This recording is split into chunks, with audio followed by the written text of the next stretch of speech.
PPT लगा दी क्या इस पे? अरे यार, ये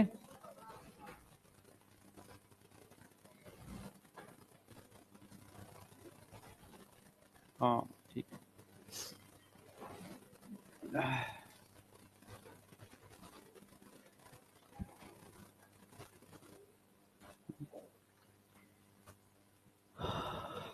ठीक है।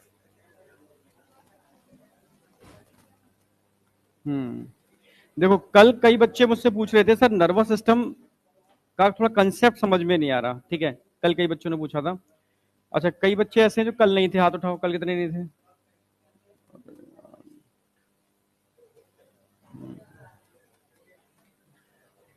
चलो ठीक है, ठीक है, देख तो लिया था ना। देखो, कल वैसे मैंने ज्यादा कुछ कराया नहीं है, स्ट्रक्चर ऑफ न्यूरॉन कराया है, टिश्यू वाला पार्ट कराया है, जो टिश्यू में कराना होता है यहाँ करा दिया है। ठीक है, रिकॉर्डिंग नहीं हुआ था? क्यों?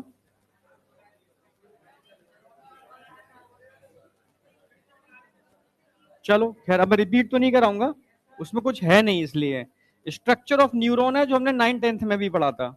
नोट्स मिल जाएंगे, एक बार देख लेना, डाउट हो तो मुझसे पूछ लेना। ठीक है, आज और मैंने बोला था आज मैं स्टार्ट कर रहा हूं मेन चीज।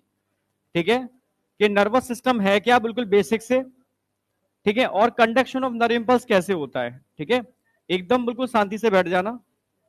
कंटिन्यू कर रहे हैं। तो सबसे पहले हम बात करते हैं ह्यूमन नर्वस सिस्टम है क्या। ठीक है, और कंडक्शन ऑफ नर्व इंपल्स क्या है और कैसे होता है। ठीक है, तो सबसे पहले हम बात करेंगे यहां पर, अच्छा, ह्यूमन न्यूरल सिस्टम। ठीक है, अगर मैं न्यूरल सिस्टम की बात करूं तो हमारे न्यूरल सिस्टम को कितने पार्ट में डिवाइड किया बेटा? दो पार्ट में, सेंट्रल और पेरिफेरल। सेंट्रल नर्वस सिस्टम में आपका ब्रेन और स्पाइनल कॉर्ड आ जाएगा। पेरिफेरल नर्वस सिस्टम में ब्रेन और स्पाइनल कॉर्ड को बॉडी ऑर्गन से जोड़ने के लिए जो नेटवर्क ऑफ न्यूरॉन होते हैं वो सारे सारे आते हैं पेरिफेरल नर्वस सिस्टम में। समझा रहा हूं डायग्रामेटिकली, समझो। अब यहां दो चीजें पढ़ने वाले हो आप, सीएनएस। सीएनएस समझते हो ना? Central nervous system, nervous system. अच्छा, दूसरा आपको ध्यान रखना PNS,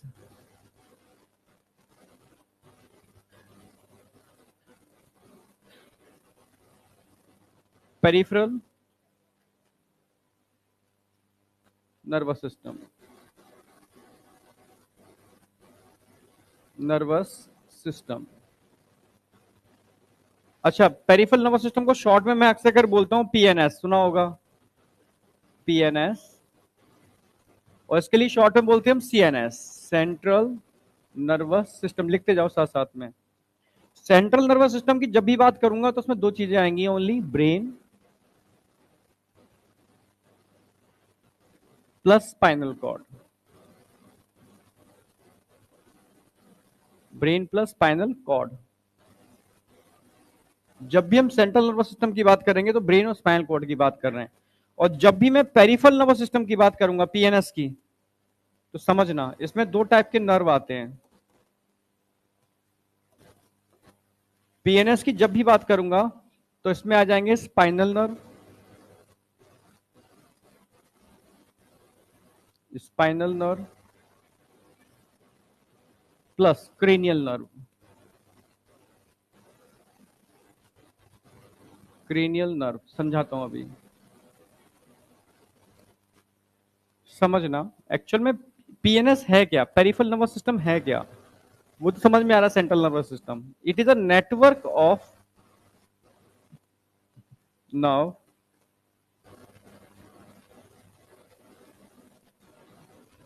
network of nerve which connect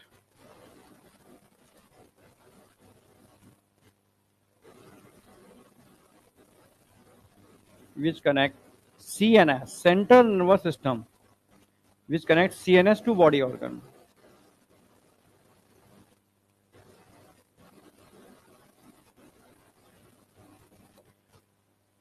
यानी समझो ये आपका ब्रेन है, ये स्पाइनल कॉर्ड है, ये सारे बॉडी के ऑर्गन है। आपके ब्रेन और स्पाइनल कॉर्ड को बॉडी ऑर्गन से जो जोड़ रहा है वो नेटवर्क, हो सकता है उसमें ऐसे नर्व भी हों जो सीधे क्रेनियम से निकल रहे हैं, हो सकता है उसमें ऐसे नर्व भी हों जो स्पाइनल कॉर्ड से निकल रहे हैं। समझ रहे हो ना मेरी बात? तो ये आपको एक जाल फैला हुआ दिख रहा है ना, आपको नर्व का एक जाल फैला हुआ दिख रहा है, ये है पीएनएस। तो पीएनएस क्या है? It is a peripheral nervous system, it is a network of nerve या न्यूरॉन भी बोल सकते हो, which connect CNS to body organ, जो सेंट्रल नर्वस सिस्टम को आपके बॉडी ऑर्गन से जोड़ रहा है, ये है आपका पीएनएस, पेरिफेरल नर्वस सिस्टम। समझ में आया नहीं आया? और इसमें दो टाइप के नर्व हो सकते हैं, स्पाइनल नर्व हो सकते हैं जो स्पाइनल कॉर्ड से निकल के बॉडी ऑर्गन को जोड़ रहे हैं, इसमें क्रेनियल नर्व हो सकते हैं जो क्रेनियम से निकल के बॉडी ऑर्गन को कनेक्ट कर रहे हैं। ये समझ में आया? ठीक है, तो दो बातें बताई अभी मैंने, बहुत सिंपल सी बात है। सेंट्रल नर्वस सिस्टम में दो चीजें आती हैं, ब्रेन और स्पाइनल कॉर्ड। जब भी हम ब्रेन और स्पाइनल कॉर्ड की बात करेंगे यानी सीएनएस की बात कर रहे हैं, जब भी हम उन नेटवर्क की बात करेंगे, उन नर्व की बात करेंगे जो आपके सीएनएस को बॉडी ऑर्गन से कनेक्ट कर रहे हैं, जोड़ रहे हैं, जाल पूरा का पूरा, ठीक है, उस नेटवर्क को आप पीएनएस बोलोगे, ना कि किसी, समझ रहे हो ना, ब्रेन एंड स्पाइनल कॉर्ड को। पेरिफेरल नर्वस सिस्टम, ठीक है, एक ऐसा नर्वस सिस्टम जो आपकी पेरीफ्री पर मिलने वाले सारे ऑर्गन को कनेक्ट कर रहा है, ठीक है, बॉडी ऑर्गन को सेंट्रल नर्वस सिस्टम से जोड़ने का काम कर रहा है, वो है यहाँ पर पीएनएस। एक बात समझ में आ गई? और पीएनएस को बनाने के लिए क्या क्या है? स्पाइनल नर्व है, और स्पाइनल का मतलब स्पाइनल से निकल के कनेक्ट कर रहे हैं, क्रेनियल का मतलब क्रेनियल से निकल के कनेक्ट कर रहे हैं। इसमें कोई डाउट? पीछे नहीं? क्लियर है ना बेटा? सर चलो, अब मैं थोड़ा इसको हटा रहा हूं, डायग्रामेटिकली भी समझाऊंगा। आपसे पूछा जाए कि स्पाइनल नर्व कितने होते हैं, वैसे पूछेगा नहीं, पर इतना बेसिक तो पता होना चाहिए। स्पाइनल नर्व हमेशा 31 पेयर होते हैं, 31 पेयर, नॉर्मल आपको इन्फॉर्म होना ही चाहिए। क्रेनियल नर्व 12 पेयर होते हैं, 12 पेयर, ये बेसिक इंफॉर्मेशन पता होनी चाहिए। हाँ, ऐसे पूछ सकता है, नर्व 3 टाइप के हो सकते हैं, एक ऐसे नर्व भी होते हैं जो सिग्नल को लेकर के जाते हैं, ऐसे नर्व भी होते हैं सिग्नल को लेकर के भी आते हैं, कुछ ऐसे नर्व भी होते हैं दोनों काम कर लेते हैं, सिग्नल को ले भी जा सकते हैं और ला भी सकते हैं। अब बच्चा कहेगा सर आपने तब बताया था कंडक्शन ऑफ इंपल्स यूनिडायरेक्शनल होता है, तो ले जाना और लाना कैसे पॉसिबल है? ऐसा आ रहा है दिमाग में? किसके दिमाग में आ रहा है? देखो किसके दिमाग तेज चलते हैं, तो उसमें डाउट क्या है? ऐसे नीचे क्यों कर लिया? कितनों के आ रहा है ये क्वेश्चन दिमाग में?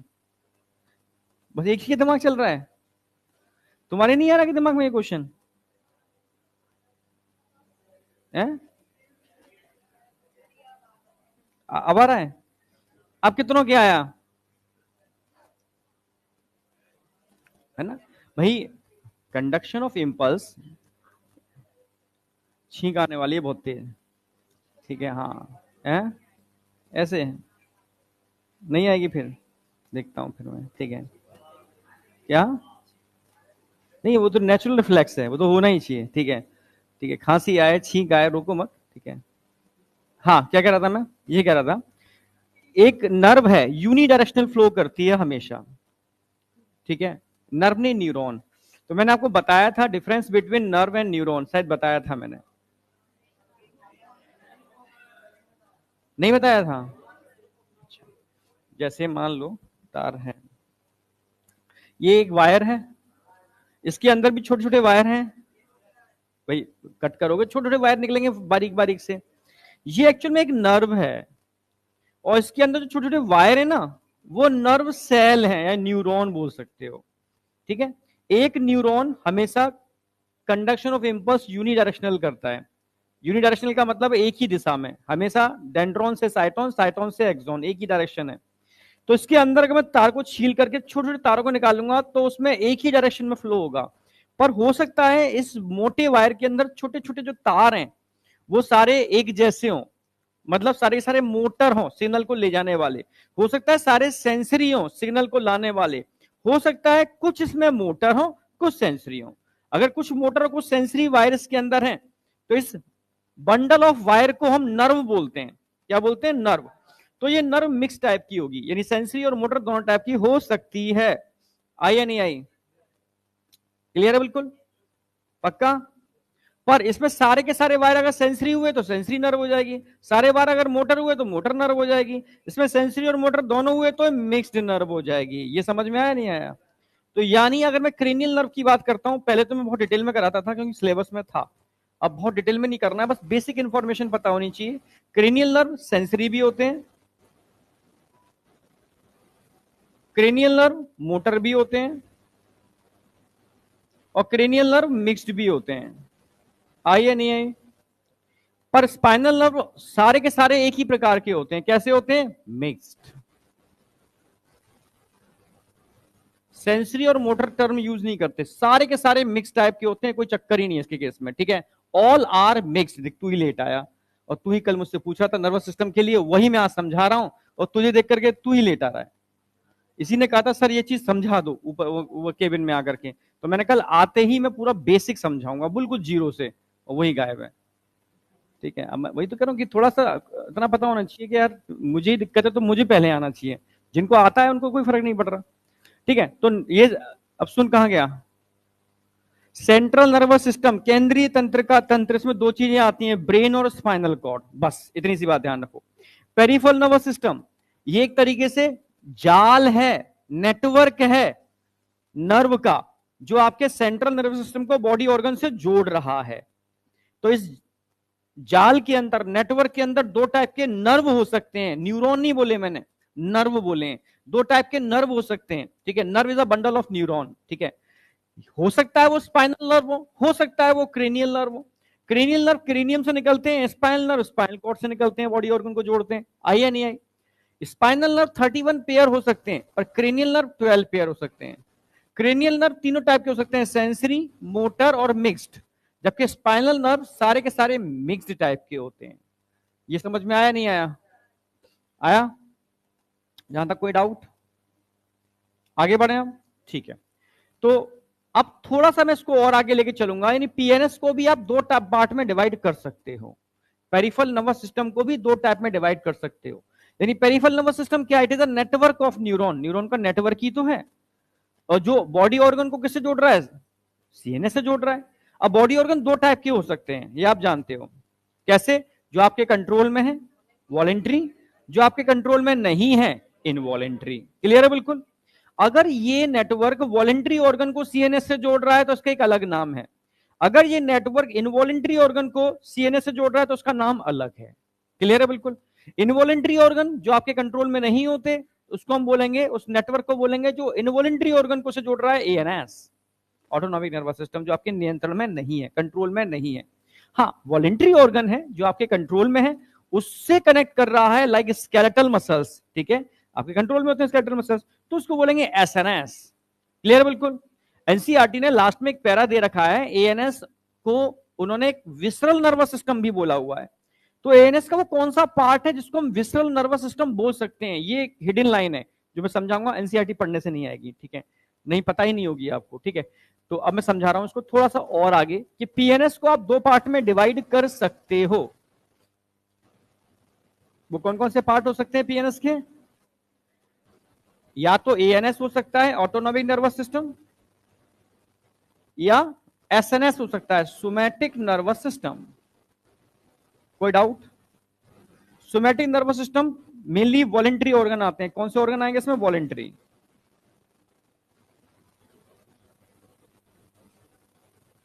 और जब भी हम इसकी बात करेंगे एएनएस की, तो हम किसकी बात कर रहे हैं? इनवॉलेंट्री।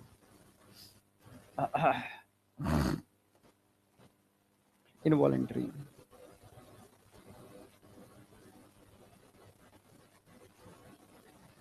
वॉलेंट्री एंड इनवॉलेंट्री, ठीक है। अब इनवॉलेंट्री ऑर्गन जितने भी होते हैं, मान लो आपका स्टमक है, लिवर है, बॉडी के सारे लंग्स है, हार्ट है, ये भी दो तरीके से काम करते हैं, एक नॉर्मल कंडीशन में और एक इमरजेंसी में। इमरजेंसी टाइम पर इनकी एक्टिविटी फास्ट हो जाती है, नॉर्मल टाइम पर एक्टिविटी नॉर्मल रहती है, हाँ या ना? यानी या ये भी दो पार्ट में डिवाइड कर सकते हो, सिंपैथेटिक एंड पैरासिम्पैथेटिक। ईएनएस को आप दो पार्ट में डिवाइड कर सकते हो।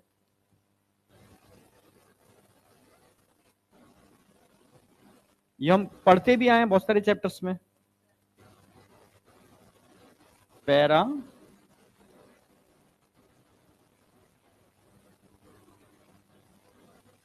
पैरासिम्पैथेटिक और सिंपैथेटिक।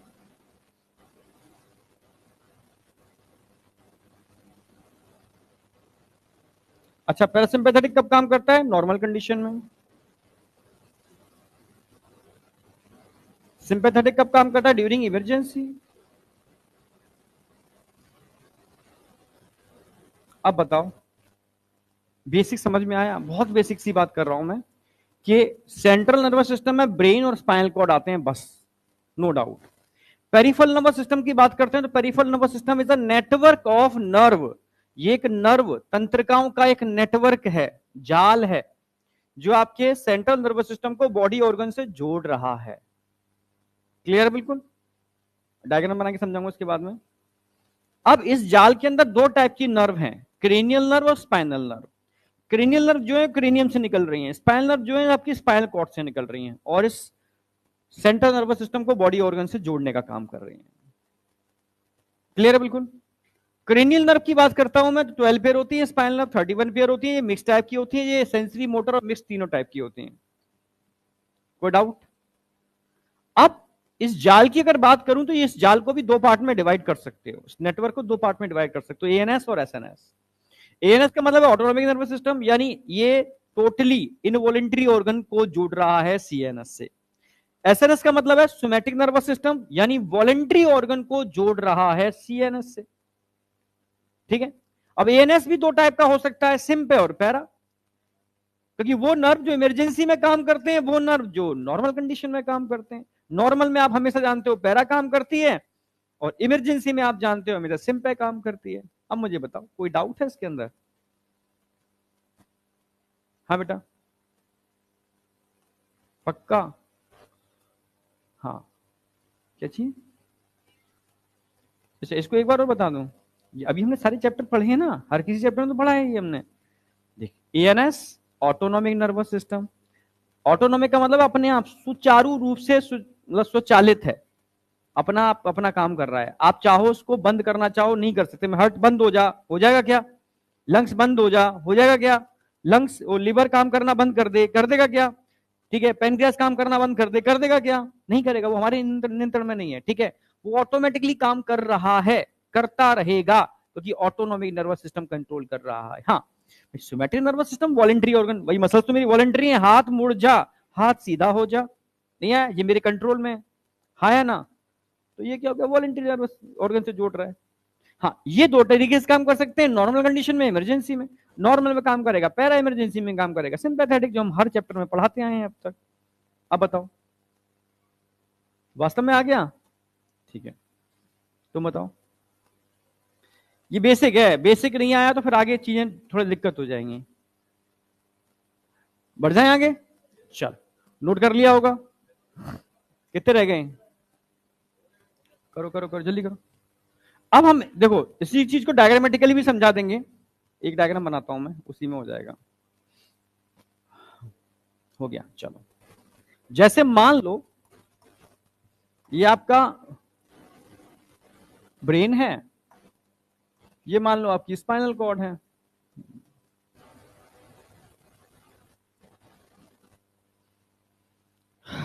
मान लो एक तरफ दिखा दो आप वॉलेंट्री ऑर्गन,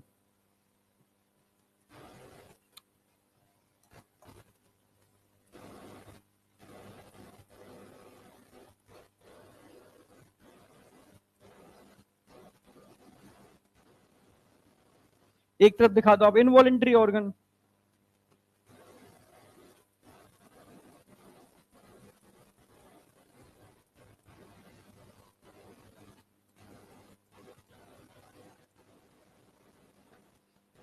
इनवॉलेंट्री ऑर्गन समझ रहे हो ना, जो आपके नियंत्रण में नहीं है। वॉलेंट्री ऑर्गन तो आपके नियंत्रण में होते हैं। इनवॉलेंट्री ऑर्गन को आप विसरल ऑर्गन भी बोल सकते हो। क्या बोल सकते हो? जो विश्राम में होते हैं, जो आपके विश्राम में है, वो विसरल ऑर्गन है। ठीक है, विसरल ऑर्गन। विसरा, डायफ्राम से नीचे पूरी कैविटी है जिसमें विसरल फ्लूइड भरा हुआ है, जिसमें विसरल ऑर्गन है। नहीं समझ में आया? ठीक है, विसरल लेयर उसको कवर्ड किए। विसरा मतलब है सीधे सीधे ऑर्गन वाली कैविटी, ऑर्गन। ठीक है, चाहे वो कैविटी हो, ऑर्गन हो, फ्लूइड हो, लेयर हो, सब अंदर ही है। नहीं आया क्या? तो विसरल ऑर्गन ही बोल सकते हो, जो आपके कंट्रोल में नहीं होते। हाँ, वॉलेंट्री ऑर्गन की बात करता हूं तो मैं स्केलेटल मसल्स की बात कर रहा हूं, समझ जाना। स्केलेटल मसल्स की बात कर रहा हूं, ये तो समझ में आता ही है, वॉलेंट्री आपके नियंत्रण में है। ठीक है, अब समझना भाई,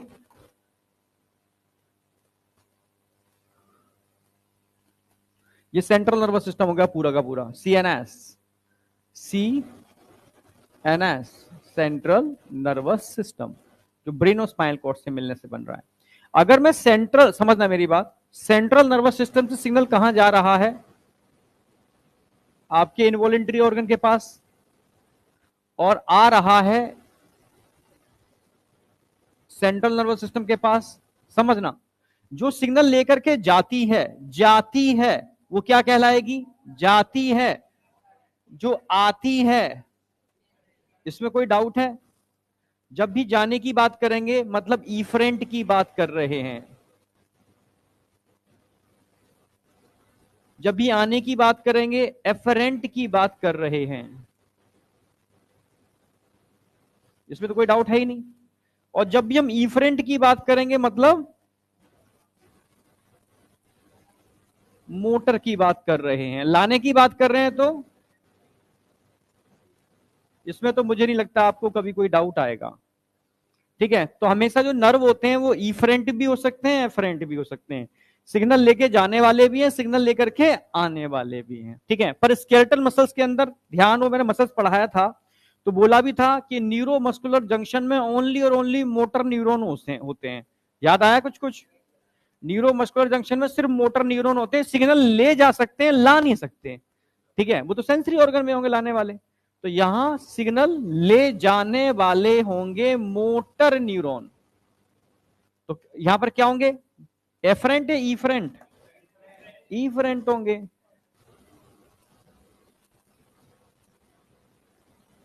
ईफरेंट को हम क्या बोलेंगे? मोटर। ये बात समझ में आई या नहीं आई? ठीक है, तो यहां इनके बीच में जो कनेक्शन हो रहा है, इनके बीच में जो संबंध स्थापित हो रहा है, इस संबंध को क्या बोलेंगे? S N S, somatic nervous system. एक ऐसा नर्वस सिस्टम जो वॉलेंट्री ऑर्गन को सेंट्रल नर्वस सिस्टम से जोड़ रहा है। कोई डाउट? यहां इनके बीच में जो संबंध स्थापित हो रहा है, इसको क्या बोलोगे आप? एएनएस, ऑटोनॉमिक नर्वस सिस्टम, जो आपके कंट्रोल में, नियंत्रण में नहीं है। अच्छा, एएनएस का एक नाम और हो सकता है, एएनएस को हम एक नाम और बोल सकते हैं, विसरल नर्वस सिस्टम, वीएनएस, जो एनसीईआरटी का लास्ट पैरा बता रहा है।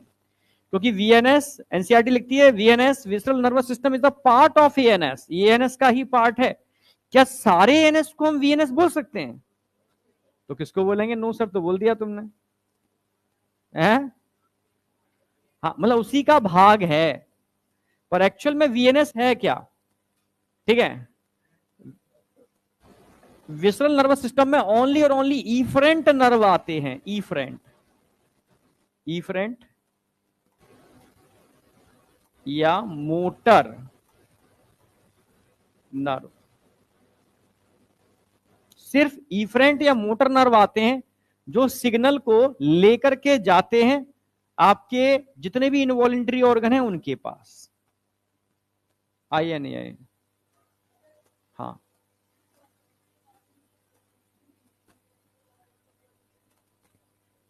नहीं, वो अलग अलग चीज। तो मैं पूरा पढ़ा है एक्चुअल में, पहले डिटेल में था, इतना अब नहीं है। देखो, चोट लगी तो यहाँ पर अलग टाइप के रिसेप्टर होते हैं, रेसिनी रिसेप्टर्स, ये बहुत टाइप के रिसेप्टर्स होते हैं जो सिग्नल को रिसीव करने का काम करते हैं। आईज के अंदर सेंसरी नर्व्स होते हैं। ठीक है, ईयर में सेंसरी ऑर्गन में सेंसरी नर्व होते हैं जो सिग्नल को लेके जाने। अब यहाँ सेंसरी ऑर्गन क्या है? हमारी स्किन है, स्किन में रिसेप्टर्स होते हैं। तो सेंसरी ऑर्गन हमारी स्किन है, आईज है, ईयर है, आप समझ रहे हो? ये सब सेंसरी ऑर्गन है जो सिग्नल को ले जाने का काम करेंगे। समझ रहे हो ना मेरी बात? पर अभी यहां मैं ऑर्गन की बात कर रहा हूं, सेंसरी ऑर्गन की बात नहीं कर रहा, नॉर्मल ऑर्गन की बात कर रहा हूं। नॉर्मल ऑर्गन से सिग्नल जाएगा नहीं, जाता है, ठीक है, वो सिंपैथेटिक पैरासिम्पैथेटिक काम कर रहे हैं इमरजेंसी उसके लिए, ठीक है। बस हम मोस्टली सेंसरी न्यूरॉन हमेशा सेंसरी ऑर्गन को आपके सेंट्रल नर्वस सिस्टम से जोड़ने का काम करते हैं, समझ गए ना। तो वो अलग चीज है। मैं नॉर्मल जैसे स्टमक है, ठीक है, जैसे लिवर है, पैनक्रियाज है, विसरल ऑर्गन की बात कर रहा हूँ, ठीक है, विसरल ऑर्गन जो अंदर विसरा के अंदर है। स्किन आपका विसरल ऑर्गन नहीं है, आईज आपका विसरल ऑर्गन नहीं है, पर इनवॉलेंट्री ऑर्गन है, आपके नियंत्रण में नहीं है, समझ रहे हो। पर विसरा के अंदर जो है वो विसरल ऑर्गन है, ठीक है। उसमें भी ध्यान रखना, इफ्रेंट विसरल नर्वस सिस्टम में इतना पूछता नहीं है, बस तुम्हें नॉलेज के लिए कि तुम मुझसे पढ़ रहे हो, तुम्हें बेसिक तो पता होना चाहिए, रट्टाफिकेशन नहीं होनी चाहिए, तुम्हें पता है कि यार ये ऐसा है, ठीक है। एनसीईआरटी की लाइन ये बोल रही है, एनसीईआरटी ने अगर पैरा दिया है तो उसका मतलब तुम्हें पता होना चाहिए, ठीक है। एनसीईआरटी अलग से क्यों लिख रही है एएनएस को और वीएनएस को? एनसीईआरटी एक लाइन लिख रही है कि SNS sorry VNS visceral nervous system is a part of ANS, लिखो एनसीईआरटी की लाइन है। अब तुम रट लोगे कि हाँ एक पार्ट होता है, अब क्या है, कौन सा पार्ट है, कोई पूछ ले तो नहीं है सर, ये नहीं पता हमें, ये सर ने नहीं बताया, बस एनसीईआरटी की लाइन पता है कि ये पार्ट है। नहीं एनसीईआरटी खुली है ना, हाँ तो पढ़ रहे हो ना, एनसीईआरटी देख रहे हो ना, हाँ।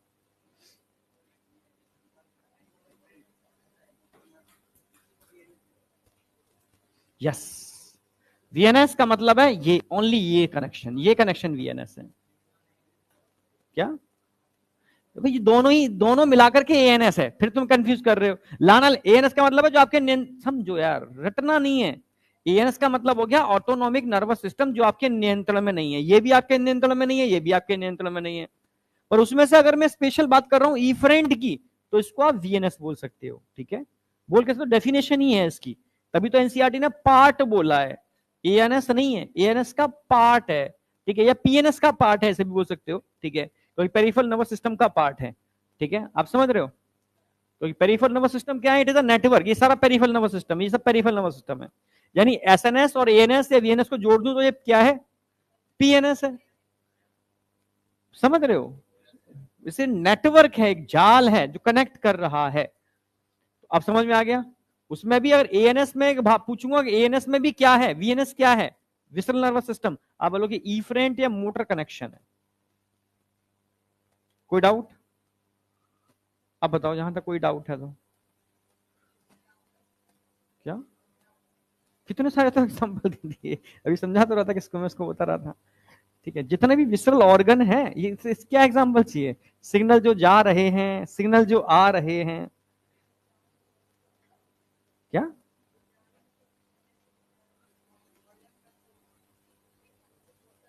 हाँ मोटर है, जा रहे हैं मोटर है, और मोटर को तो हम क्या बोल रहे हैं यहाँ पर, विसरल बोला, एक अलग से लाइन लिख दी है एनसीईआरटी ने, अलग से पैरा बना करके, ठीक है। इसी को जो मोटर वाला, मोटर नहीं बोला एनसीईआरटी ने, वो बच्चे के दिमाग में क्रिएशन आता है कि सर क्या है, तब मैं उसको बता देता हूँ यार मोटर, ओनली मोटर वाला पार्ट है, इफरेंट वाला पार्ट जिसको आप वीएनएस बोल सकते हो, ठीक है।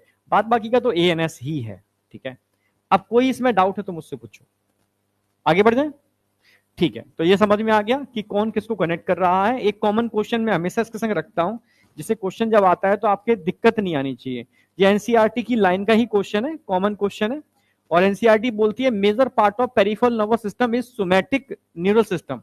पेरिफेरल नर्वस सिस्टम का सबसे बड़ा मेजर पार्ट सोमैटिक है, क्योंकि पूरी बॉडी में मसल्स फैले पड़े हैं, तो सोमैटिक सबसे ज्यादा पार्ट बना रहा है इसका, ठीक है। विच रिले इंपल्स फ्रॉम, कहां से इंपल्स रिले होते हैं, सीएनएस टू, कोई डाउट? क्योंकि जब भी मैं सोमैटिक की बात करूंगा स्केलेटल मसल्स आ जाएंगे, जब भी मैं सोमैटिक की बात करूंगा स्केलेटल मसल्स आ जाएंगे, कोई डाउट नहीं है, ठीक है। एनसीईआरटी का पैरा मैंने इसलिए छाप दिया है कि थोड़ा आप इसमें कंफ्यूजन ना आ जाए आपको पढ़ते समय। सबसे पहले मैंने बताया दो टाइप के नर्वस सिस्टम है, सीएनएस और पीएनएस, इसमें कोई डाउट? सीएनएस के अंदर दो चीजें आती हैं, ब्रेन आ गया आपका और स्पाइनल कॉर्ड आ गई, इसमें कोई डाउट? ठीक है, ठीक है। द पीएनएस क्या है, पीएनएस समझ लो, it is a comprise of all the nerves of the body, जो एसोसिएटेड किससे, सीएनएस से, जिसमें ब्रेन और स्पाइनल कॉर्ड आ गया, ठीक है, उससे एसोसिएट, उससे संबंधित है। तो ये दो प्रकार की हो सकती हैं, या तो सिग्नल लेके जाने वाली या सिग्नल लेकर के आने वाली। आने वाली को एफरेंट बोलेंगे, जाने वाली को इफरेंट बोलेंगे। अच्छा, एफरेंट को और क्या बोलेंगे, एफरेंट को और क्या बोलेंगे, एफरेंट आ रही है मतलब सेंसरी, ठीक है। इफरेंट जा रही है मतलब मोटर। इसमें कोई डाउट है नहीं आपको? ठीक है, इन्होंने ये समझा दिया। फिर बताने की कोशिश कर रहे हैं, the afferent nerve fibre transmit impulse from tissue या ऑर्गन टू सीएनएस। यस, ठीक है। ये जो जितने भी एफरेंट होते हैं नर्व फाइबर इंपल्स को कहां ट्रांसमिट करते हैं? टिश्यू से या ऑर्गन से। कहां? सेंट्रल नर्वस सिस्टम, क्योंकि सेंसरी है, सिग्नल लाएंगे, मोटर सिग्नल लेके जाएंगे। और इफरेंट की अगर मैं बात करूं तो इफरेंट फाइबर क्या कर रहे हैं? Transmit regulatory impulse from CNS to concern peripheral tissue. Central nervous system से टिश्यू के पास सिग्नल जा रहा है, मतलब मोटर। मोटर मतलब इफरेंट, इसमें कोई डाउट है? चलो, अब पीएनएस को इन्होंने और वीएनएस को समझाने की कोशिश की है। पीएनएस क्या है? It is divided into two division. भाई सोमैटिक नर्वस सिस्टम अगर वॉलेंट्री ऑर्गन से जोड़ रहा है एसएनएस, और इनवॉलेंट्री ऑर्गन से जोड़ रहा है तो एएनएस। कोई डाउट? अब सोमैटिक की बात कर लेते हैं। Somatic neural system relay impulse from CNS to skeletal muscles. अभी क्वेश्चन बताया था मैंने, भाई सेंट्रल नर्वस सिस्टम से आपके स्केलेटल मसल्स के पास सिग्नल जा रहा है, वो सोमैटिक नर्वस सिस्टम के थ्रू जा रहा है, जो डायग्राम बनाया था मैंने। जबकि ऑटोनोमिक नर्वस सिस्टम की अगर मैं बात करूं तो जहां स्केलेटल की जगह क्या आ जाएंगे? Involuntary organ. System transmit impulse from CNS to involuntary organ आ जाएंगे, बस इतना ही तो अंतर है। वहां पर वॉलेंट्री ऑर्गन स्केलेटल मसल्स आ गए, यहाँ इनवॉलेंट्री ऑर्गन आ गए सारे के सारे। कोई डाउट? जैसे स्मूथ मसल्स आ गए, इनवॉलेंट्री आपके कंट्रोल में नहीं होते। कोई doubt? The autonomic neural system is further classified. बताया था ऑटोनॉमिक दो टाइप का हो सकता है, नॉर्मल कंडीशन में काम करने वाला या इमरजेंसी में काम करने वाला। तो इमरजेंसी में सिंपैथेटिक हो गया और नॉर्मल में पैरासिम्पैथेटिक हो गया। इसमें कोई डाउट? अब अगला एनसीईआरटी ने क्या कर दिया है? विसरल नर्वस सिस्टम और लिख दिया है। बच्चा यहां से थोड़ा कंफ्यूज होता है। तो एनसीईआरटी साफ साफ बोल रही है is a part of peripheral nervous system. PNS का ही पार्ट है, नेटवर्क ही है ये भी, कुछ अलग से कुछ भी नहीं है। It is a network that comprise the whole complex. आपने नेटवर्क बनता कैसे है? इस नेटवर्क को बनाने की, जैसे मानो मेरा घर और एक बिजली का ट्रांसफार्मर लगा है मेरी कॉलोनी के अंदर, वो बाहर है मेरी कॉलोनी के बाहर। अब मेरे घर तक जो लाइट आएगी वो कैसे आएगी? भाई एक मोटी सी केबिन, बड़े बड़े लोहे के तार आएंगे पहले तो खंभों पर, वहां तक आएंगे, ठीक है। फिर एक छोटे छोटे ट्रांसफार्मर भी लगे होंगे, छोटे छोटे पोल्स लगे होंगे हर उसकी गली के उसके उस पर जा करके, ठीक है, वहां कनेक्शन आएगा। वहां सारे एक बॉक्स से जुड़ेंगे, बड़े से बॉक्स से सारे के सारे एक बैच बन जाएगा बहुत बड़ा। फिर वहां से और लाइनें निकलेंगी, एक जाल बन जाएगा। फिर जो कहीं कहीं वो लाइनें मतलब बहुत डेंस होंगी, कहीं नैरो होंगी, कहीं घर बहुत ज्यादा है फिर डेंस हो जाएंगी, फिर अलग अलग है फिर नैरो हो जाएंगी। यानी एक जाल फैला हुआ है मेन बाहर वाले ट्रांसफार्मर से मेरे घर तक। नहीं आया क्या? तो वही कहना चाह रहे हैं कि ये जो पूरा का पूरा विसरल नर्वस सिस्टम है, ये पूरा का पूरा एक कॉम्प्लेक्स सिस्टम है, ठीक है। कॉम्प्लेक्स ऑफ न्यूरॉन है, फाइबर्स हैं, गैंग्लिया हैं और प्लक्सिस हैं। तो ये तो समझ में आ रहा है, whole complex of nerve, fibres, ganglia थोड़ा समझाता हूं मैं आपको, प्लक्सिस समझाता हूं। दो चीजें, प्लक्सिस मतलब होता है जाल, चटाई, एक समझ रहे, समझे नहीं समझे? एक मतलब बहुत चटाई जैसा जाल फैला हुआ, एक जाल, ठीक है। प्लक्सिस एक जाल होता है, और गैंग्लिया, गैंग्लिया मैं समझा देता हूं। कलेक्शन, यहां एक नोटेबल पॉइंट, ये नोटेबल पॉइंट है, क्वेश्चन आता है।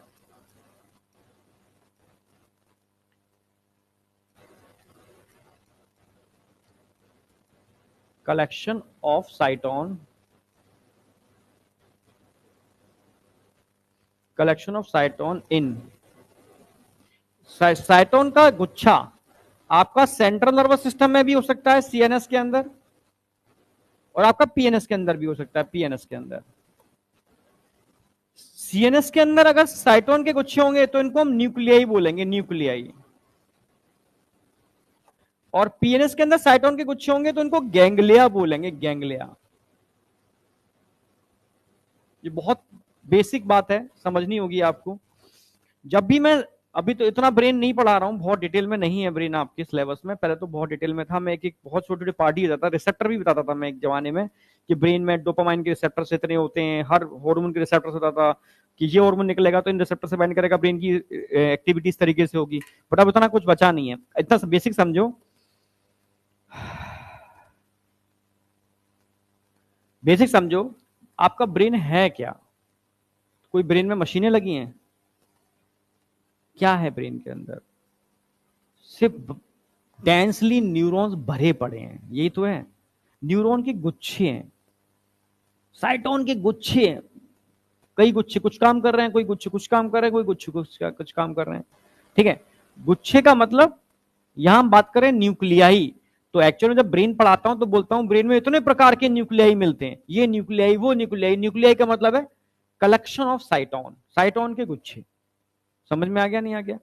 अब स्पाइनल कॉर्ड और सेंट्रल नर्वस सिस्टम को बॉडी ऑर्गन से जोड़ने के लिए भी बीच में गुच्छे मिलेंगे, बहुत सारे गुच्छे मिलेंगे जहां साइटोन के कलेक्शन होंगे, तो उसको हम न्यूक्लियाई नहीं बोलेंगे, उसको हम गैंग्लिया बोलेंगे। जैसे अभी कॉकरोच पढ़ाऊंगा तो कॉकरोच की जब आप वेंट्रल साइड में नर्व कॉर्ड पढ़ोगे तो वहां गैंग्लिया होते हैं, ठीक है। नर्व कॉर्ड से निकल के गैंग्लिया, गैंग्लिया का मतलब है गुच्छे। अगर पेरिफेरल नर्वस सिस्टम में गुच्छे देखने को मिल रहे हैं तो उसको हम गैंग्लिया बोलेंगे, और सेंट्रल नर्वस सिस्टम में गुच्छे देखने को मिल रहे हैं तो उसको हम न्यूक्लियाई बोलेंगे। अभी आप एमबीबीएस में पढ़ोगे भी types of nuclei, types of ganglia, वो डिटेल में आएगा फिर, ठीक है। तो जब भी गैंग्लिया टर्म आएगा तो पीएनएस के अंदर गुच्छों की बात चल रही है, न्यूक्लियाई टर्म आएगा तो सीएनएस में गुच्छों की बात चल रही है। देसी भाषा में समझा रहा हूं, बहुत सिंपल भाषा में, समझ में आई या नहीं आई? आ गई ना? ठीक है, ठीक है। प्लक्सिस की बात करते हैं तो प्लक्सिस क्या है? It is a network. Plexus जाल है, चटाई की तरह फैला हुआ जाल है, जो मेरे घर और ट्रांसफार्मर के बीच में जगह जगह देखने को मिल रहा है। तो विसरल नर्वस सिस्टम में यही है, ठीक है। आपकी पूरी सेंट्रल नर्वस सिस्टम है, उसमें सारी तंत्र न्यूरॉन्स निकल रहे हैं और बॉडी के अलग अलग ऑर्गन से जुड़ रहे हैं। कहीं कहीं ये फाइबर की फॉर्म में है, कहीं कहीं ये, ठीक है, नर्व की फॉर्म में है, कहीं गैंग्लिया बना रहे हैं, कहीं प्लेक्सिस बना रहे हैं। सिंपल सी बात। by which impulse travel from central nervous system to visceral and viscera to central nervous, और सिग्नल को कंटिन्यू ट्रांसफर कर रहे हैं। आई या नहीं आई? बिल्कुल सिंपल तरीके से मैंने समझा दिया। इससे कोई भी क्वेश्चन उठेगा तो आप छोड़ के तो नहीं आओगे, ये मुझे मतलब थोड़ा सा विश्वास है। हाँ, ये वाला इसमें कुछ नहीं है। तेरे सर में और तेरी स्पाइनल कॉर्ड में जहां जहां पर न्यूरॉन के गुच्छे होंगे उनको हम न्यूक्लियाई बोलेंगे। ऐसे गुच्छे अगर सेंट्रल नर्वस सिस्टम के बाहर कहीं पर भी होंगे, कहीं पर भी होंगे, तो उसको हम गैंग्लिया बोलेंगे। सिंपल, एक ही स्ट्रक्चर है, तो जगह जगह के हिसाब से उसके अलग अलग नाम है। सिंपल। यहां तक कोई डाउट है? ये थोड़ा नोटेबल पॉइंट लिख लेना है ना, collection of साइटोन in CNS nuclei, collection of साइटोन in PNS ganglia, है ना। बस अब चालू करते हैं अगला step, generation and conduction of nerve impulse. अब समझने का है, एकदम समझना। बिल्कुल एनसीईआरटी की एक लाइन को मैं डीकोड करता हुआ चल रहा हूं, कहीं कोई चीज तुम्हारी छूटेगी नहीं, गारंटी है। बस तुम समझते चलना। मैं एनसीईआरटी की हिडन लाइंस को भी निकालूंगा बाहर, तुम्हें समझना होगा। ना समझ में आए तो मुझे बताना, ठीक है, पर तुम्हें बताना पड़ेगा, ठीक है। सबसे पहले हम बात कर रहे हैं, जैसे न्यूरॉन्स आर एक्साइटेबल सेल, या तो मैंने नर्व पढ़ाया था, वो मसल्स पढ़ाया था, तो मसल्स को लिखा था it is a excitable cell. कोई भी सेल एक्साइटेबल कब होती है? जब उसकी सरफेस पर चार्ज होता है, पोटेंशियल होता है। अगर चार्ज और पोटेंशियल को बियर करती है, धारण करती है, तो वो एक्साइटेबल है। समझ रहे हो? अगर उसकी सरफेस पर कोई चार्ज नहीं है, पोटेंशियल नहीं है, तो वो एक्साइटेबल नहीं है। एक्साइटेबिलिटी टर्म तभी यूज करोगे जब उसकी सरफेस पर, मेम्ब्रेन पर चार्ज होगा, पोटेंशियल होगा, तो वो एक्साइटेबल है। चार्ज पोटेंशियल नहीं है तो वो एक्साइटेबल नहीं है। एक्साइटेबल प्रॉपर्टी दो ही जगह होती है, एक तो मैंने आपको मसल्स में बताई थी एक्साइटेबिलिटी, दूसरी आपको नर्व में ध्यान रखना है एक्साइटेबिलिटी। मसल्स और नर्व में एक्साइटेबिलिटी होती है। आई या नहीं आई? क्लियर है? और कहीं एक्साइटेबिलिटी नहीं होती। मसल्स और न्यूरॉन की कॉमन प्रॉपर्टी है एक्साइटेबिलिटी और कंडक्टिबिलिटी। बाद बाकी तीन प्रॉपर्टी मैंने मसल्स में बताई थी, न्यूरॉन्स में नहीं होती। एक्सटेंसिबिलिटी, कॉन्ट्रैक्टिलिटी और इलास्टिसिटी। याद आया? बस एक बात तो समझ में आ गई, membrane are in polarise state. Polarise का मतलब है इस पर चार्ज होता है। वो भी सेल एक्साइटेबल तभी होगी जब वो पोलराइज स्टेट में होगी, चार्ज होगा। कोई doubt? Different types of ion channels, ये समझाऊंगा बहुत डिटेल में, ठीक है। Types of ion channel present on the neural membrane, these ion channels are selectively permeable to different time. कहीं टर्म आ जाता है सेलेक्टिवली परमेबल, समझते हो सेलेक्टिवली परमेबल का मतलब क्या होता है? सेलेक्टिवली परमेबल यानी वो मेम्ब्रेन हर किसी के लिए परमेबल नहीं है, समझ गए? तू भी निकल जा, तू भी आ जा, तू भी आ जा। सेलेक्टिवली है कि भाई इसी के लिए, इसी के लिए, इसी के लिए बस, और किसी के लिए नहीं। ठीक है। और परमेबिलिटी डिपेंड किस पर करती है? प्रोटीन्स के ऊपर। थोड़ा बहुत तो सेल आप पढ़ चुके हो। सेल मेम्ब्रेन बाइलिपिड नेचर की होती है, उसमें जगह जगह डिफरेंट टाइप के प्रोटीन्स होते हैं जो एक तरीके से आयन चैनल्स का काम करते हैं। ठीक है। हर प्रोटीन खास टाइप के चैनल के लिए परमेबिलिटी मेंटेन करती है। याद होना ये वाली, थोड़ा पता है ना थोड़ा सा। अब तो साइटोलॉजी पढ़ चुके हो सारे के सारे ना। हाँ ठीक है। अब समझना, अगर मैं आपसे बात करूं एक सेल एक्साइटेबल है, तो एक्साइटेबल का मतलब है उसकी सरफेस पर क्या होगा? चार्ज। अगर बाहर पॉजिटिव चार्ज है, अंदर नेगेटिव चार्ज है, तो नॉर्मल सेल नहीं है, it is a excitable cell. आप समझ रहे हो? ये पोलराइज कंडीशन है, इसको बोलेंगे भाई ये पोलराइज स्टेट में है। पोलराइज्ड है यानी ये एक्साइटेबल है। ये नॉर्मल सेल नहीं है, एक्साइटेबल सेल है। कोई डाउट? ये वाली बात तो समझ में आ गई होगी। ठीक है, इसमें कोई खास है नहीं। अब मैं सेलेक्टिवली परमेबल की बात करूंगा, तो इसके लिए सबसे पहले मैं टाइप्स ऑफ आयन चैनल समझाऊंगा आपको। Types of ion channels. Channel समझते हो? दरवाजा। ठीक है, चैनल का मतलब है दरवाजा। ठीक है, ये दरवाजा है, मानो हमने क्लास में गर्ल्स और बॉयज दोनों बैठे हैं, हमने दरवाजे को बनाया, लिख दिया, ठीक है, only permeable for girls, only permeable for boys. ठीक है, यहां से बॉयज ही निकल सकते। बाहर एक गेट कीपर बैठा होगा, बॉयज अगर निकलने की कोशिश भी करेगा, उठा के डंडा खींच के देगा, नहीं आया क्या? क्योंकि सेलेक्टिवली परमेबल है, ओनली फॉर गर्ल्स, और वहां से कोई गर्ल्स निकलेगी तो समझ रहे हो ना, उसकी एंट्री नहीं है वहां से। ठीक है, मतलब समझ गए ना, मतलब हाँ। तो सीधी सी बात है, गर्ल्स इधर से निकल सकते हैं, बॉयज उधर से निकल सकते हैं, कोई इंटरचेंज नहीं कर सकता, ये उसी के लिए बना हुआ है। ठीक है, तो दरवाजा। अब दरवाजे कुछ ऐसे भी होते हैं जो जिनमें ये है ही नहीं, ये पल्ला लगा ही नहीं है, खुले हैं, खुले। समझ गए ना, पल्ला ही नहीं है। इनको ऐसे दरवाजों को बोलते हैं लीकेज चैनल। कैसे बोलते हैं? लीकेज। ऑलवेज ओपन, लीक होते रहते हैं, ऑलवेज ओपन। हाँ, कुछ दरवाजे ऐसे भी होते हैं, समझना, मैं दरवाजे की रेंज में जाऊंगा, अपने आप खुल जाएगा, पीछे हटूंगा दरवाजा अपने आप बंद हो जाएगा। आजकल तो शॉपों पे भी लगे हुए हैं सारे के सारे, मॉल में लगे हुए हैं, एयरपोर्ट पे देखे होंगे आपने, सब जगह। अब तो घरों में भी लोग लगाना चालू करते हैं, सेंसर चिप लगती है बस। ठीक है, पास जाओगे खुल जाएगा, दूर होगे बंद हो जाएगा। लिफ्ट में देखा होगा, हाथ लगा देते हो तो सेंसर लगे हैं।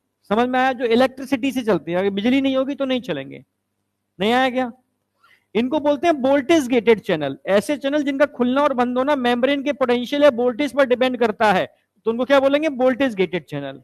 हाँ, कुछ चैनल ऐसे भी होते हैं लिगेंड गेटेड। मानो मेरे पास की है, चाबी है, अगर चाबी लगाऊंगा यहां पर, ठीक है, और पुश करूंगा तभी खुलेगा, ये चाबी लगाने पर ही खुलेगा, चाबी नहीं लगाऊंगा तो नहीं खुलेगा। मैं कितना भी कुछ करता रहूं, चाबी नहीं लगाऊंगा तो नहीं खुलेगा।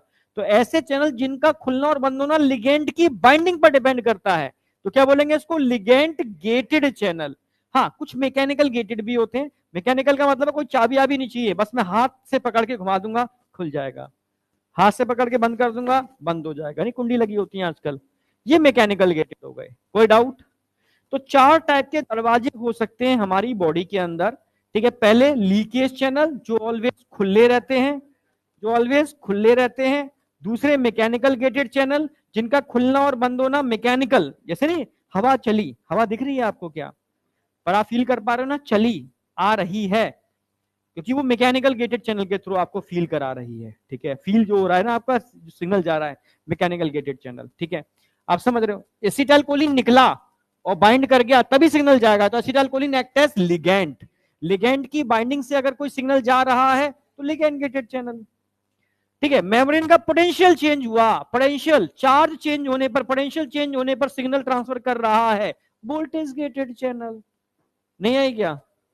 तो कितने प्रकार के चैनल हो सकते हैं? टोटल 4 प्रकार के। अब मैं स्टार्ट करता हूं, जगह है। तो सबसे पहले हम बात करेंगे टाइप्स ऑफ चैनल, बेसिक बिल्कुल types of channel.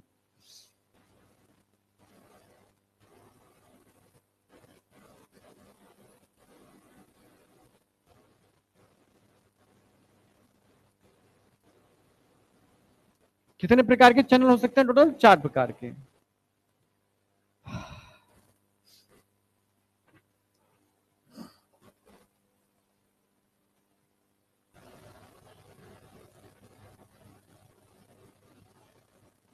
Leakage channel, voltage gated channel, ligand gated channel और मैकेनिकल गेटेड चैनल। बस 4 टाइप के हैं।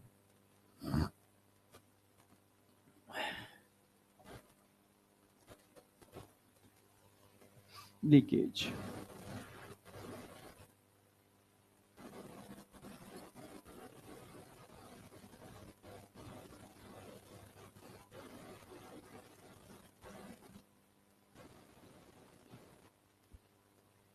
Voltage gated,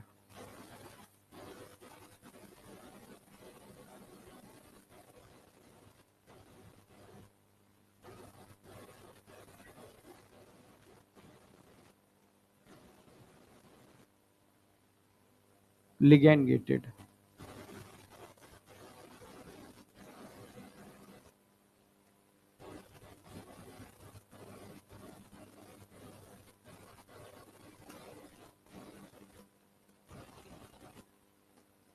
mechanical gated.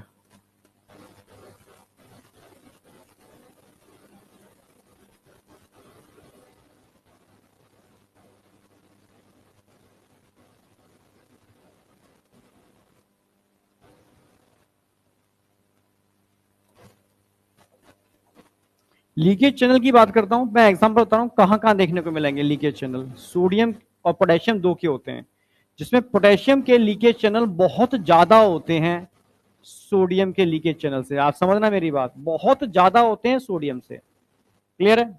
NCERT लिखती है सोडियम के ऑलमोस्ट एब्सेंट होते हैं। एनसीईआरटी ना ऑलमोस्ट एब्सेंट समझते हो, बहुत कम। ऑलमोस्ट एब्सेंट बोला है, 100% एब्सेंट नहीं बोला, बहुत कम होते हैं। वोल्टेज गेटेड चैनल में पढ़ाऊंगा आपको, सोडियम के भी पढ़ाऊंगा वोल्टेज गेटेड चैनल, पोटेशियम के भी पढ़ाऊंगा वोल्टेज गेटेड चैनल, कैल्शियम के भी वोल्टेज गेटेड चैनल होते हैं, जो पढ़ा भी चुका हूं कई बार में। इन तीनों के ही आप पढ़ोगे voltage gated channel. Ligand gated में मोस्टली आप सोडियम सबसे ज्यादा पढ़ोगे, पर साथ साथ में सोडियम के अलावा लिगैंड की बाइंडिंग क्लोराइड चैनल भी होते हैं। सोडियम भी होते हैं, क्लोराइड होते हैं। सोडियम पर मोस्टली पढ़ाऊंगा लिगैंड के अंदर, ठीक है। क्लोराइड चैनल भी होंगे, 2 आपको यहाँ कराने वाला हूं, आपके एग्जाम्पल दिख जाएंगे। हाँ, मैकेनिकल के केस में मोस्टली मैं आपको सोडियम ही कराऊंगा, सिलेबस में आपके सोडियम ही है, ठीक है। अब आ जाऊं, ये जो एग्जाम्पल हो गए कौन कौन से चैनल देखने को मिलेंगे जो स्पेशल है। तो अब एक लाइन और लिख में ऐड कर देता हूं, ठीक है। ये ऑलवेज ओपन रहते हैं, लीकेज का मतलब है always open.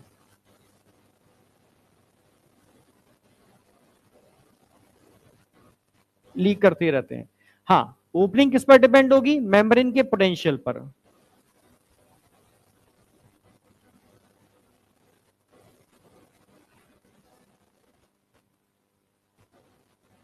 Depend upon membrane potential, membrane मतलब चार्ज के ऊपर। लिगैंड गेटेड की ओपनिंग किस पर डिपेंड होगी? Depend upon binding of ligand.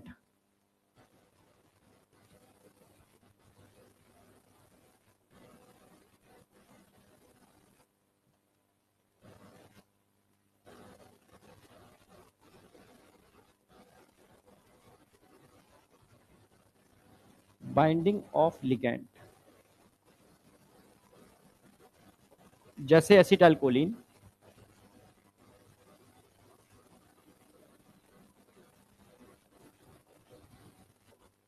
Etcetera, ढेर सारे न्यूरोट्रांसमीटर्स होते हैं।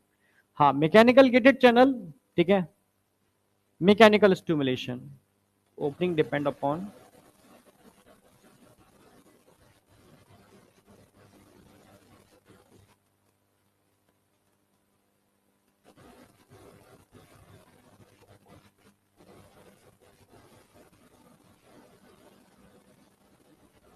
Mechanical stimulation. जैसे एक परफ्यूम की, इत्र की, परफ्यूम की सीसी लेकर के मैं आया, ढक्कन खोला, सबसे पहले स्मेल किसको आएगी? जो सबसे पास में होगा उसी को तो आएगी, पीछे वालों को बाद में आएगी। स्मेल क्यों आई? क्योंकि ये परफ्यूम गया नोज में, ऑल फैक्ट्री मेम्ब्रेन में जो रिसेप्टर्स थे उनसे बाइंड किया, तो कैसा स्टिमुलेशन हुआ? मैकेनिकल स्टिमुलेशन हुआ। कैसा हुआ? मैकेनिकल। हवा चली, मैकेनिकल। किसी ने टच किया, मैकेनिकल। तो आपको पता चलता है ना, तो इन चीजों में पता चल रहा है ये मैकेनिकल स्टिमुलेशन है, ठीक है। लिगेंड क्या हुए भाई? जितने भी न्यूरो ट्रांसमीटर हैं वो लिगेंड ही तो हैं, वो लिगेंड की बाइंडिंग से खुल रहे हैं, वो लिगेंड गेटेड हो गए न्यूरो ट्रांसमीटर की बाइंडिंग से, ठीक है। लीकेज तो खुल नहीं रहते हैं, और मेम्ब्रेन के पोटेंशियल में चेंज होने की वजह से खुल रहे हैं, वो क्या हो गए? वो वोल्टेज गेटेड चैनल हो गए। इतनी तेज नींद आ रही है? मुंह धोआ, देख फटाफट जा करके धोया कर, सोचा मत करो।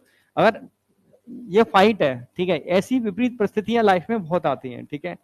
उन विपरीत परिस्थितियों से लड़ना है, ठीक है। ऐसे तो समय निकल रहा है यार, अब मुंह पे पानी डाल लोगे तो कोई दिक्कत नहीं है, रिफ्रेश। अभी मुझे भी तो नींद आती है। हाँ कोई नहीं, रिकॉर्ड कर लो फिर दिखाओ उसको, भाई तू ऐसे सोता है। मुंह धो के आओ, जाओ। कोई नहीं, मुंह धो आओ जाके, ठीक है। खड़े खड़े दो, क्या हूँ? तेजी छींटे लगाना, तेजी से छींटे लगाना आंखों पे ना, रिलैक्स हो जाओगे, जाओ। उसको पता नहीं है मैं एक को भेज चुका हूँ, एक को और भेज चुका हूँ, टेंशन की। तुम शर्माया मत करो, ठीक है, चले जाया करो, ठीक है। जाओ जाओ, किसको जाना है? अरे यार तुम जाओ।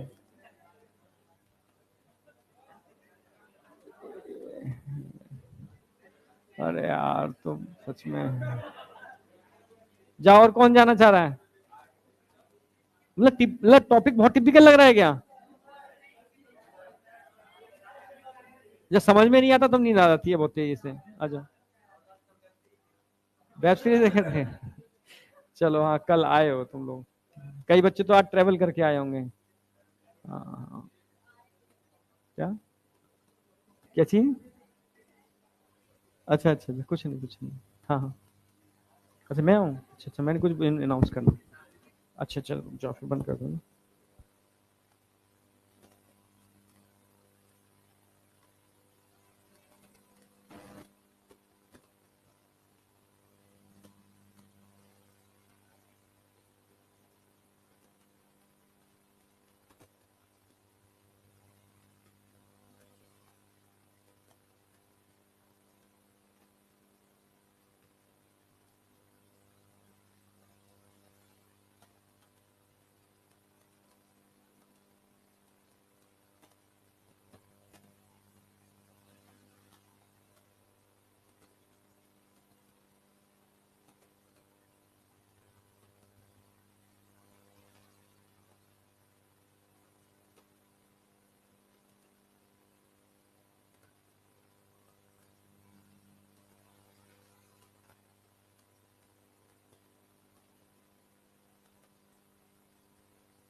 चलो ठीक है, आ गए सारे के सारे?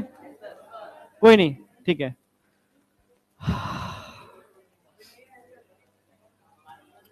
ठीक है, अब ध्यान से समझना। सबसे पहले मैंने बात की थी, लीकेज ऑलवेज ओपन होते हैं, एनसीईआरटी की लाइन है। पोटेशियम के बहुत ज्यादा होते हैं सोडियम के, सोडियम से, यानी पोटेशियम के बहुत ज्यादा होते हैं सोडियम से, नहीं सोडियम ऑलमोस्ट एब्सेंट होते हैं, मतलब बहुत कम, ना के बराबर, ठीक है। अच्छा, इनमें कोई डाउट है किसी में? अब एक चीज और बताऊंगा इसके अंदर में, सोडियम पोटेशियम पंप, पंप जानते हो? ये कंसंट्रेशन ग्रेडियंट की डायरेक्शन में काम करते हैं। Sodium potassium pump concentration gradient के अपोजिट काम करता है, ठीक है। चलो मैं आगे बढ़ रहा हूं। पंप को मैं, अच्छा रिपीट, भाई कुछ है नहीं इसके अंदर। ये टाइप्स ऑफ चैनल बता रहा था मैं। टाइप्स ऑफ चैनल का मतलब है दरवाजे। अभी मैंने खड़े होकर समझाए थे दरवाजे, क्या रिपीट करोगे यार, मतलब। ठीक है, कौन था ये यार? आप बताओ क्या, इससे अच्छा क्या समझाऊंगा कि दरवाजा खुला हुआ है, दरवाजा खुल रहा है पोटेंशियल के चेंज होने पर, दरवाजा खुल रहा है किसी न्यूरोट्रांसमीटर की बाइंडिंग यानी लिगेंड की बाइंडिंग पर, दरवाजा खुल रहा है किसी स्पेसिफिक क्या है मैकेनिकल स्टिमुलेशन, जैसे हवा चली, परफ्यूम खोला मैंने, हवा चलाई मैंने, ठीक है, किसी ने टच किया पता चला, ये सब क्या है? Mechanical stimulation. तो मैकेनिकल स्टिमुलेशन की ऐसे चैनल खुल रहे हैं, मैकेनिकल गेटेड चैनल, सिंपल। नहीं आई? अब आ जाओ, समझना अच्छी तरीके से थोड़ा सा।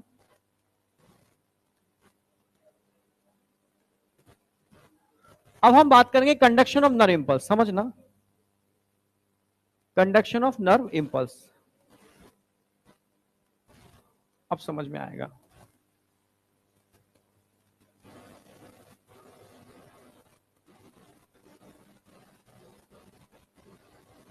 कंडक्शन ऑफ इंपल्स,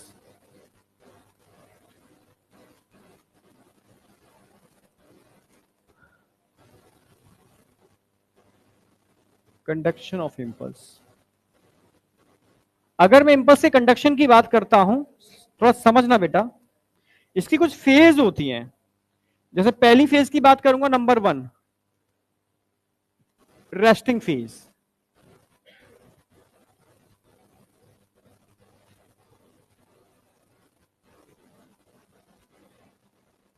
इसको हम पोलराइज्ड फेज भी बोल सकते हो, पोलराइज्ड।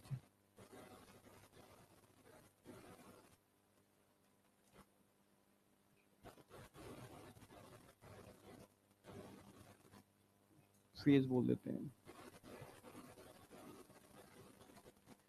ठीक है। रेस्टिंग कंडीशन समझना, अगर मैं रेस्टिंग कंडीशन की बात करता हूं, ये एक न्यूरॉन है, समझना होगा थोड़ा सा यहां पर। ये एक न्यूरॉन है, न्यूरॉन में मैंने बताया थे लीकेज चैनल होते हैं, बताया था ना अभी जस्ट। पोटेशियम के बहुत ज्यादा होते हैं comparative sodium, always open, always open.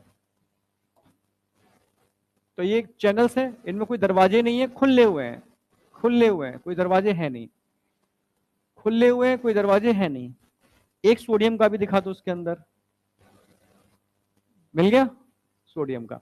अब क्या है भाई, ये आपको पता होना चाहिए, बाहर वाले फ्लूइड को तो बोलते हैं एक्स्ट्रा सेल्यूलर फ्लूइड, अंदर वाले फ्लूइड को क्या बोलेंगे, इंट्रा इंट्रा सेल्यूलर फ्लूइड। इसमें तो कोई डाउट है ही नहीं। आपसे कहा जाए एक्स्ट्रा सेल्यूलर फ्लूइड में पोटेशियम आयन ज्यादा होते हैं, सोडियम ज्यादा होते हैं?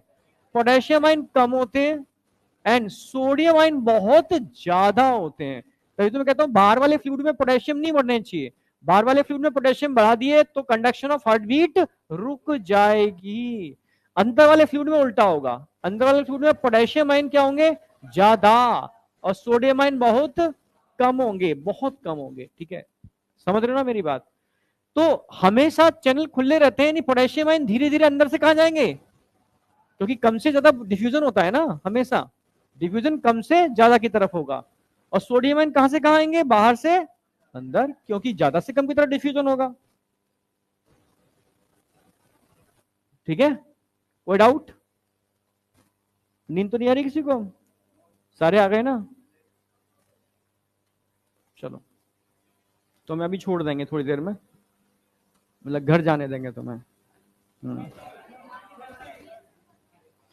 कल खत्म, टॉपिक खत्म कर लो फिर। तो अब सारी नींद चली गई, अब नहीं जा रही किसी में, नहीं आ रही, एकदम नींद चली गई।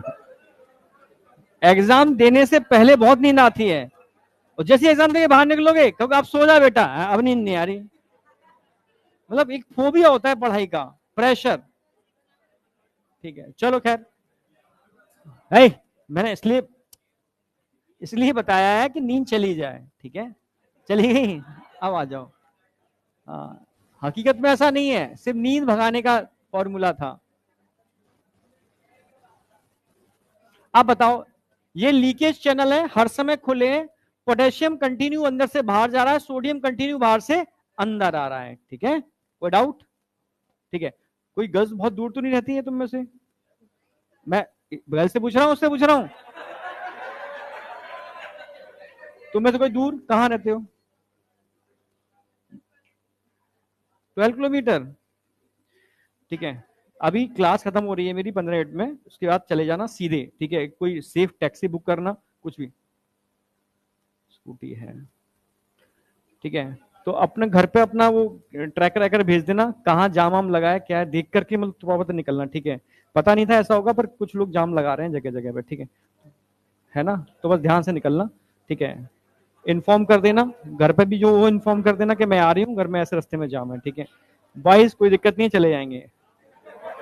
अरे कहीं वैसी चीज नहीं है कोई मारपीट हो रही हो, एक जनरली लोगों ने कुछ रोक रोक रहे हैं वो, जिससे कि लोग मतलब चीजें आज बंद हो जाएं, और कुछ नहीं है, ठीक है? वापस आ जाओ। है ये 2 बजे के बाद है प्रोसेस, ये सारा सारा सारा 2 बजे के आसपास का है। 12 बजे के बाद चीजें वो रोकना चाह रहे हैं, बंद करना चाह रहे हैं, 12 के बाद बंद कर दो सारी चीजें, ठीक है? तो मैं 12:15 पे छोड़ दूंगा मैं, ठीक है? अब एकदम एकदम एकदम सीरियसली समझना इस चीज को, ठीक है? ये मैं कल नहीं समझाऊंगा दोबारा मैं, अब तुम देख लो, फिर कहो कि मैं ट्रैवल कर रहा था, ये कर रहा था, वो कर रहा था। ये चैनल हर समय खुले रहते हैं। अगर मैं तुमसे कहूं रेस्टिंग कंडीशन में, रेस्टिंग कंडीशन में कौन सी कंडीशन है? मेम्ब्रेन की परमेबिलिटी किसके लिए ज्यादा होती है, सोडियम के लिए, पोटेशियम के लिए? पोटेशियम के लिए।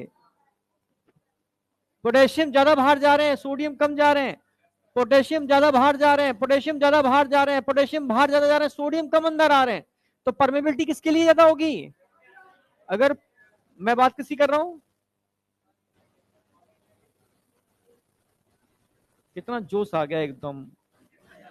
मैं एक्चुअल में मैं ये देखता हूँ कि एक्चुअल में सारा खेल ब्रेन का है, ये धोखा दे रहा है आपको, और सब चल रहा है। क्षण का खेल है, क्षण भर का खेल। मतलब अभी थोड़ी देर पहले भयंकर उदास थे, जैसी सूचना मिली चेहरे पे, जैसे एक सच्चा केस बता रहा हूँ। जैसे मानो उसके हाथ में मैंने 10,000 की गड्डी रख दी, सर समझना, खेल समझने का। 10,000 की गड्डी एक दिन इसके पास रही, इसको फील हो गया ये मेरी है। अब कोई और आया, इससे गड्डी छीन के ले गया, इसको हार्ट अटैक लग जाएगा, 10,000 का नुकसान हो गया। जबकि इसकी नहीं थी वो, इसके हाथ में रखी गई थी, कोई और ले गया, इसको हार्ट अटैक हो जाएगा कि मेरा नुकसान हो गया। तो एक्चुअल में हमारा कुछ है नहीं, समझ रहे हो? सोचने की बात है सारी की सारी, समझ रहे हो? तो सारा खेल यहाँ सोचने का है। अभी नींद आ रही थी, सोच ऐसी चेंज हुई कि नींद ही चली गई तुम्हारी भाई। बस सारा सब कुछ यहां से हो रहा है। ये समझ तुम लिए ना, तो तुम पता नहीं तुम कुछ भी कर जाओगे। मतलब तुम्हें सिर्फ बेवकूफ बनाया जा रहा है ये। अब इधर आ जाओ, 11:15 पे एग्जैक्ट छोड़ दूंगा मैं ना, एग्जैक्ट, चाहे टॉपिक हो या ना हो। अगर आपसे पूछा जाए रेस्टिंग का है पीछे, रेस्टिंग कंडीशन में न्यूरॉन की परमेबिलिटी किसके लिए ज्यादा होगी? ठीक है, परमेबिलिटी ध्यान रखना है। सोडियम के लिए पूछेगा आपसे, और पोटेशियम के लिए पूछेगा। सोडियम के लिए कम होती है, पोटेशियम के लिए बहुत बहुत ज्यादा होती है। कोई डाउट? मेम्ब्रेन के अंदर चार्ज कैसा होगा? नहीं। मेम्ब्रेन के बाहर चार्ज कैसा होगा? अंदर चार्ज कैसा होगा? अगर मैं आपसे कहूं कि अंदर पॉजिटिव आयन ज्यादा है, यहां बाहर भी पॉजिटिव आयन ज्यादा है, तो अंदर नेगेटिव चार्ज क्यों होगा? क्योंकि अंदर एक खास टाइप के प्रोटीन्स होते हैं, नेगेटिवली चार्ज प्रोटीन्स होते हैं अंदर, और इन प्रोटीन्स के लिए मेम्ब्रेन इम्परमेबल होती है, यानी अंदर के अंदर ही रहेंगे। और इन नेगेटिव चार्ज प्रोटीन से कम होते हैं पोटेशियम आयन। आप समझ रहे हो? तो डोमिनेंसी किसकी होगी? इन प्रोटीन की। तो ये क्या है? Negatively charge protein, negative charge protein.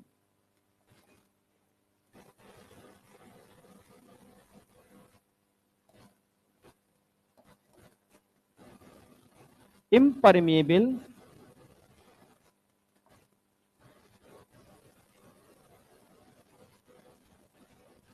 for membrane।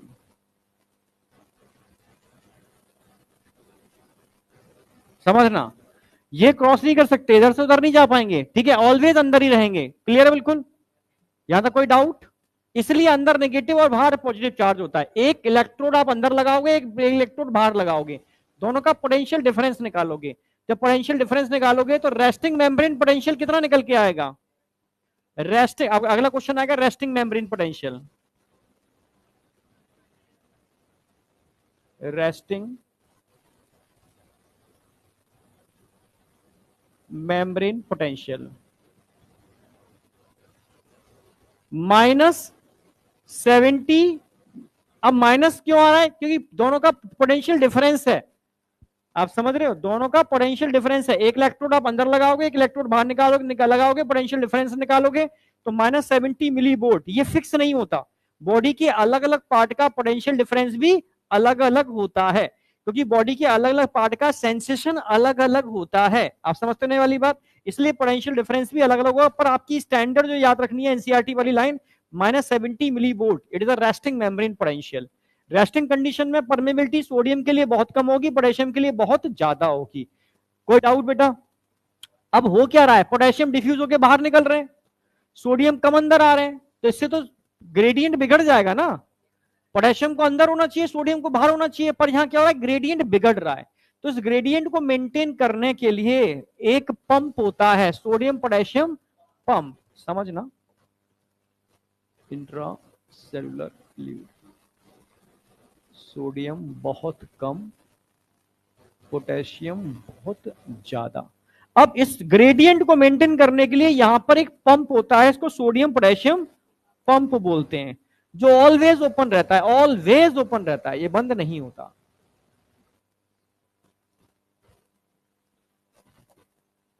Always open, ठीक है, ऑलवेज ओपन, ये खुला रहता है हर समय।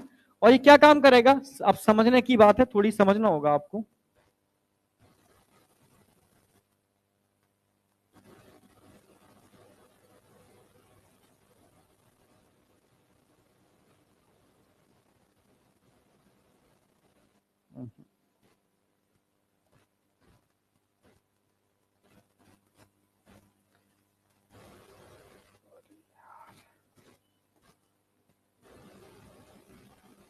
हाँ ठीक है, अब समझना, समझ रहे हो क्या?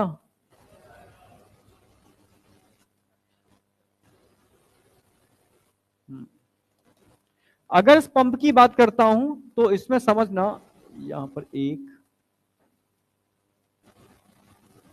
2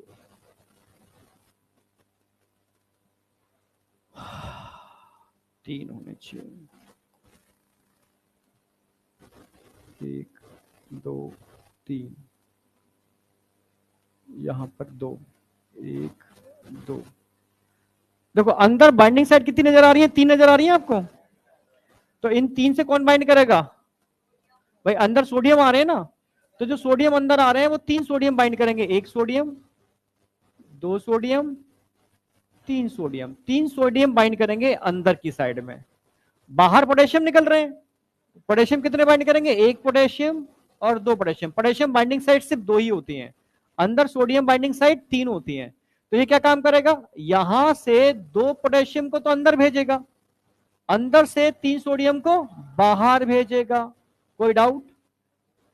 इसलिए सोडियम पोटेशियम पंप हर समय काम करता रहता है, बाहर से अंदर 2 पोटेशियम, अंदर से बाहर 3 सोडियम। ठीक है, इसमें कोई डाउट? क्योंकि सोडियम बाइंडिंग साइड 3 है, पोटेशियम बाइंडिंग साइड 2 है। ये क्या यूज करेगा, इसको बोलते हैं सोडियम पोटेशियम पंप। पंप हमेशा एनर्जी यूज करते हैं, तो आप जानते हो, ये एटीपी यूज करेगा, एटीपी।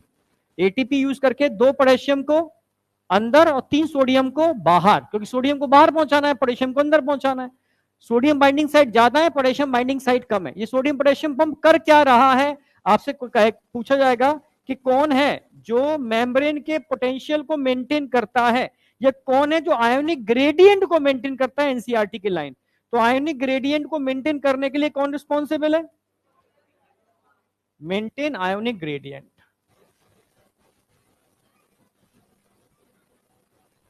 हाँ बेटा, अंदर 2 पोटेशियम, बाहर 3 सोडियम। क्या कहा 3 लिख दिए हैं, ये 2 लिखे हैं, तुम्हें 3 लग रहा है क्या? अच्छा, वो एरो एरो आपस में टच हो गए इसलिए। अब ठीक है, maintain ionic gradient.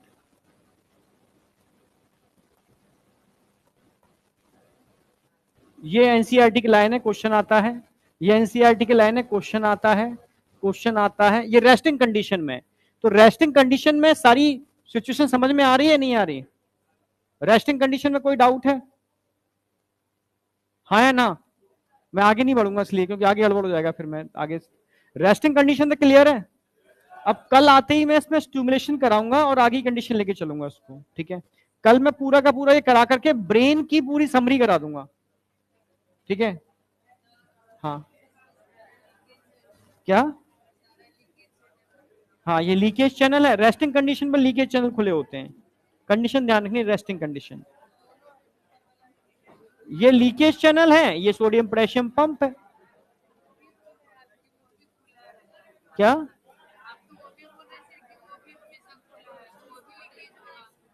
Sodium potassium दोनों ही लीकेज हो रहे हैं ना?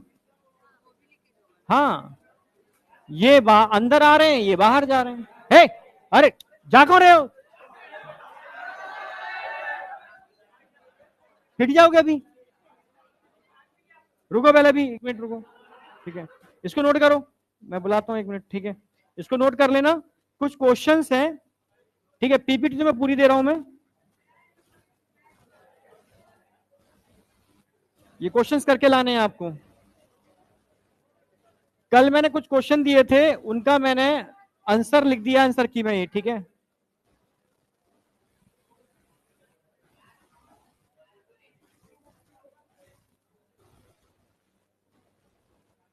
इसको नोट करो, मैं 1 मिनट रुको, भेज रहा हूँ जरा मैं, ठीक है? तुम्हें इन्फॉर्मेशन देंगे सारी।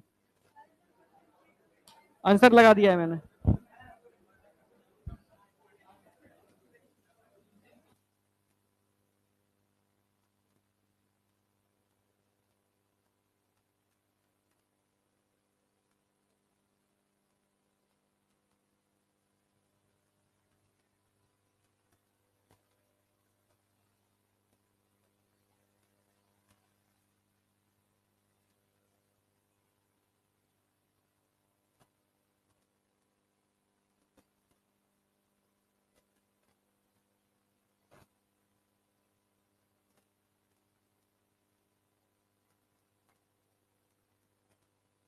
बहुत दूर से तो नहीं, कहाँ से?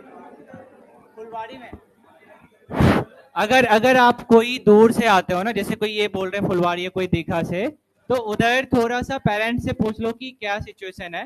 अगर बहुत जाम वगैरह है तो मत जाओ, रुक सकते हो, ठीक है? यहाँ पे बैठ के पढ़ सकते हो।